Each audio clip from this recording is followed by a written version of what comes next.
Now the more advanced brush properties are now found underneath that arrow. So if I click on this to show extended properties, now all of a sudden I have a huge selection of new things. And I think it's smart that these are hidden away at first because it can be kind of overwhelming. You don't always need these options. So we could jump right into these. The first is just your general preview like we had before, showing you, giving you a general idea of what kind of stroke that you're going to have. These palettes are collapsible. Your choice here is to pick the maximum size and the minimum size by a percentage. And I really like that because the fact that the minimum size is a percentage of the stroke means that this brush is going to scale. It's going to have the same qualities no matter how big or how small it gets. Now the smoothing, level of smoothing, is a property that's only found in vector brushes. And what that refers to is how much the program can actually straighten out your wobbly lines if you want them to. So I'm going to draw kind of a shaky, wobbly line here. And let's say that I've just drunk a bunch of coffee and I can't draw, a straight line, and everything just looks kind of wobbly. And that's great, if that's your style. But for some people, they just wish they had more smoothness, or they're drawing something really technical. So as you start to ratchet up the smoothing, what it's doing is it'll actually smooth out the lines as you're drawing them. So I'm going to draw another line. I'm going to try to be equally shaky. As I let it go, watch it, and it just smoothed it out. This setting, labeled smoothing, has to do with how much it simplifies the center line of that stroke. But then there's contour smoothing, which specifically controls how much smoothing is going to happen on the outer contour of the line.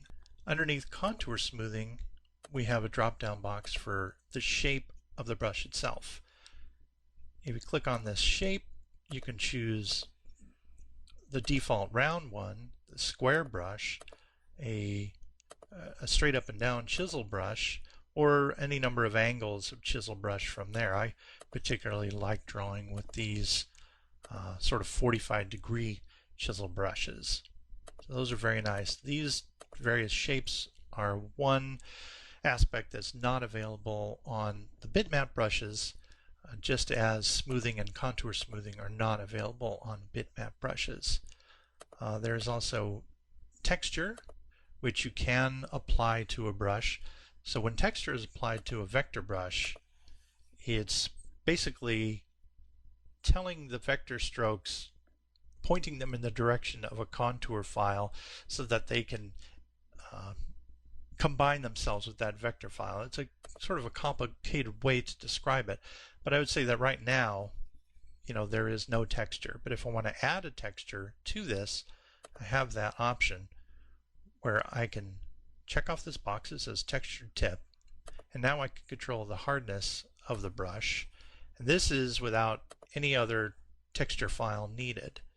So a very, very hard brush will be pretty much indistinguishable from the original vector brush. But if you make it really, really soft, then it has a softer edged, more of an airbrush feel. The only problem with that is that when we're in the vector area and you try to erase a soft brush line, it still ends up looking a little strange because the eraser itself is not soft. But let me go back to the brush. So you can control that under the textured tip. You can control how much opacity is in this line. Again, these are very nice effects, but now that we have the capability of working with bitmaps, we also can do that in a bitmap layer too. Anyway, you can also control the minimum opacity as well as the maximum opacity. If you decide to import your own textures, you can do that. You can create texture files of anything that you want. They need to be Targa files or Photoshop files, and you need to import them through this method. You can select a texture, check that box off, and then click the folder, and it's going to let you navigate to someplace on your computer that if you already have a texture that you've either imported or created. So in this case, a window has opened up on my computer where I've navigated to the place where I keep some of my resource files for my projects, etc. If I know that I'm going to be dropping in some artwork, I keep everything all together in the same folder. And here's a texture file called noise.targa. I'm going to double click on that, and now you can see in this box that the texture is now visible in this box.